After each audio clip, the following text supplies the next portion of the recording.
Hello student, SGY की online class में मैं वंदना शर्मा कक्षा 10 के समस्त विद्यार्थियों का स्वागत करती हूँ। बच्चों, आपका सूर्यदास के जो पद हैं उनकी पुनरावृत्ति चल रही थी, जिसमें लास्ट पद पढ़ाने के लिए रह गया था। तो आज मैं आपको ये लास्ट पद पढ़ाऊंगी।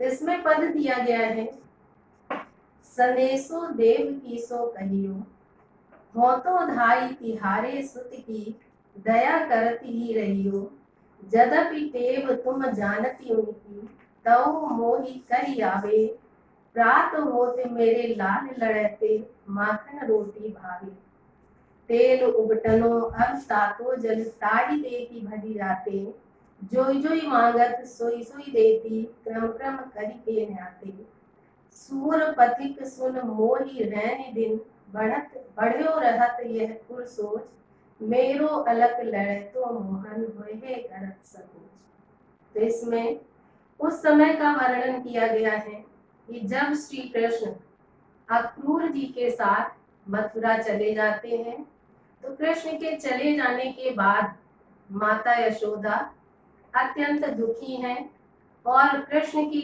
चिंता करती रहती हैं।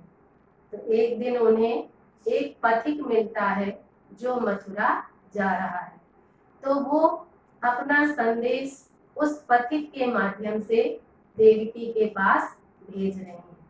तो इसी का यहाँ पर वर्णन किया गया है। तो माता यशोदा उस पथिक से क्या कहती हैं?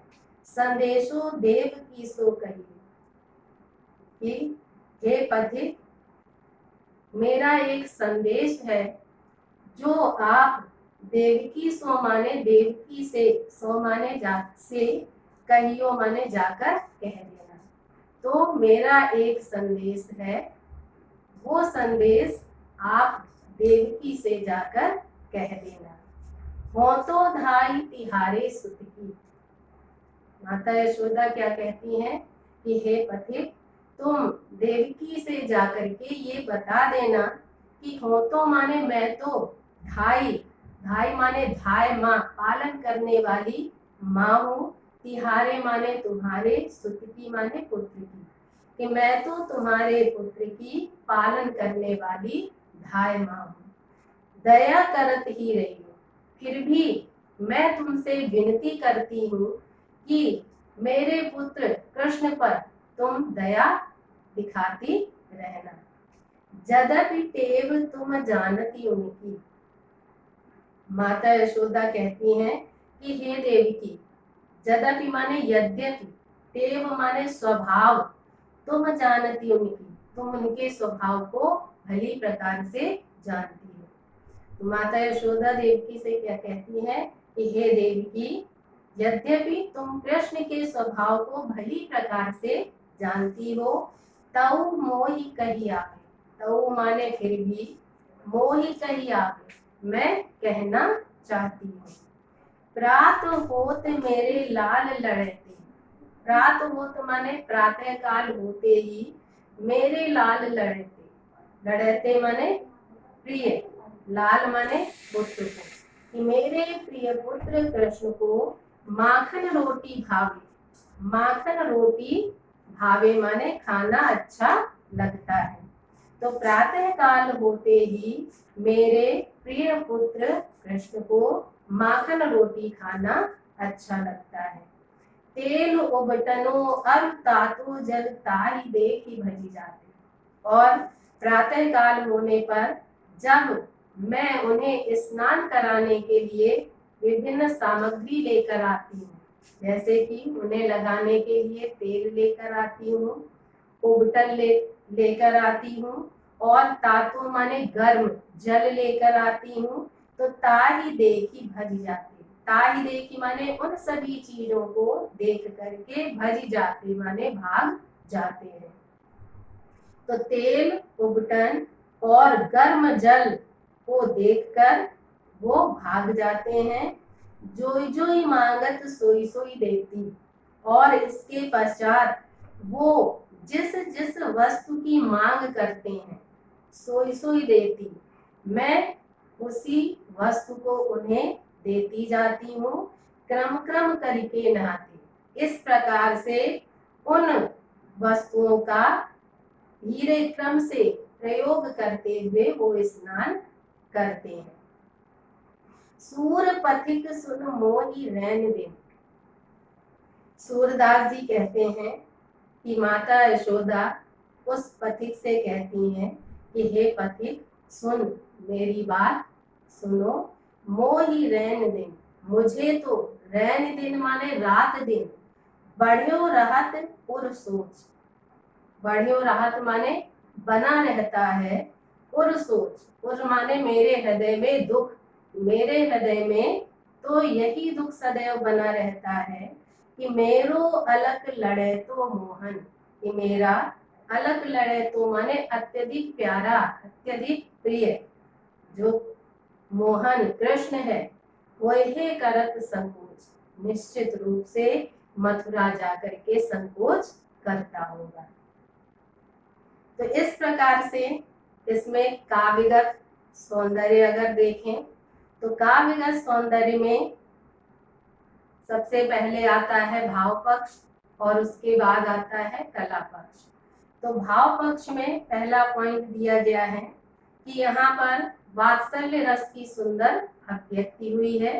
दूसरा पॉइंट इसमें लिखेंगे कि यहाँ पर माता यशोदा की वात्सल्यमयी भावनाओं का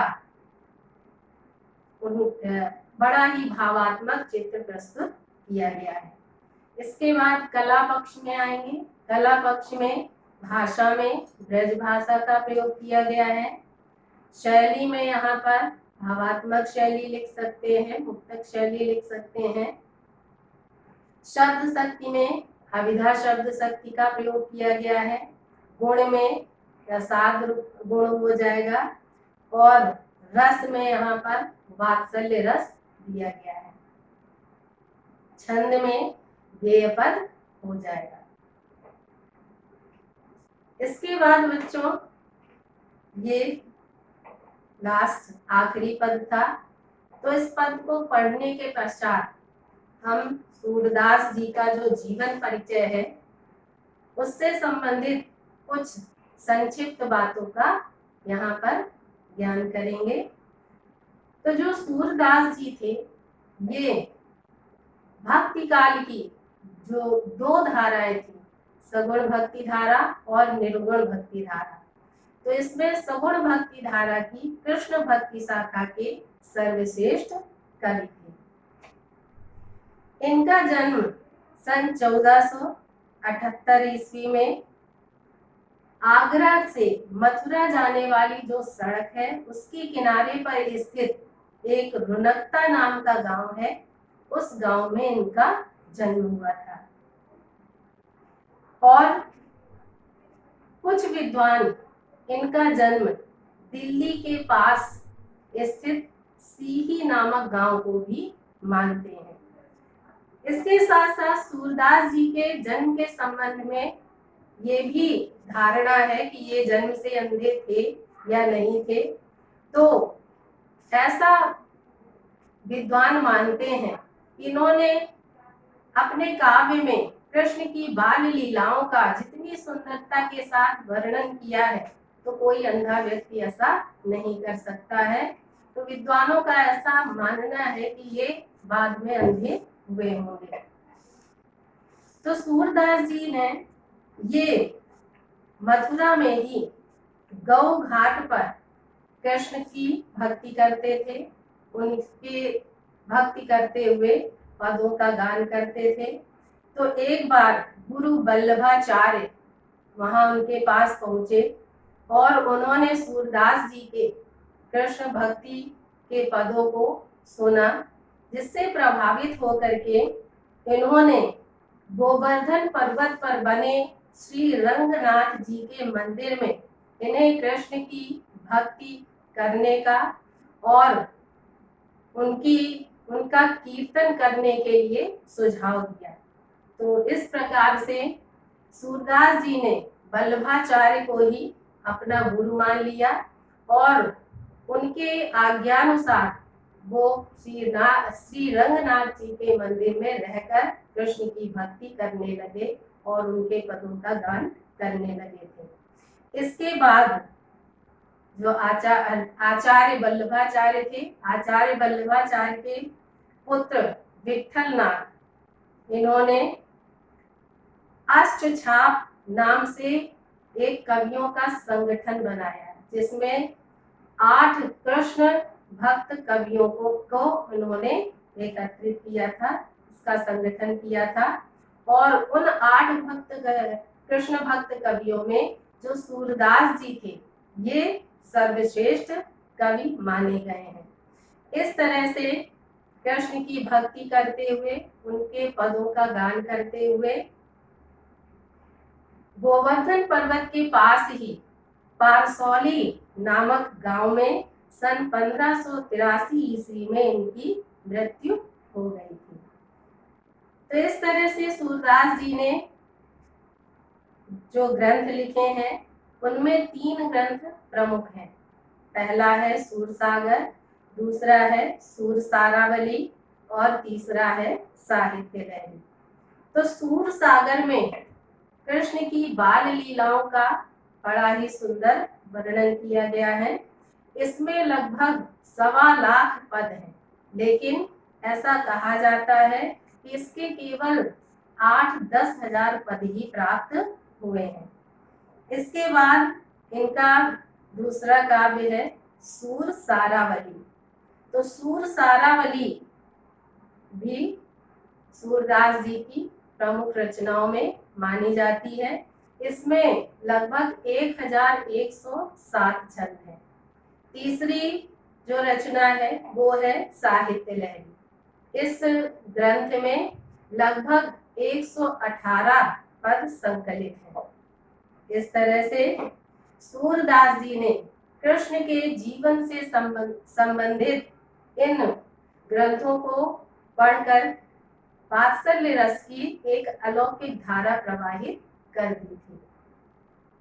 तो इस तरह से बच्चों आप सूरदास जी के जीवनी अपनी पाठ्य पुस्तक से पढ़कर उसके जो विशेष मुख्य बिंदु हैं वो अपनी गृह कार्य की कॉपी में लिखेंगे। तो आज के लिए बस इतना ही। Thank you. Have a nice day.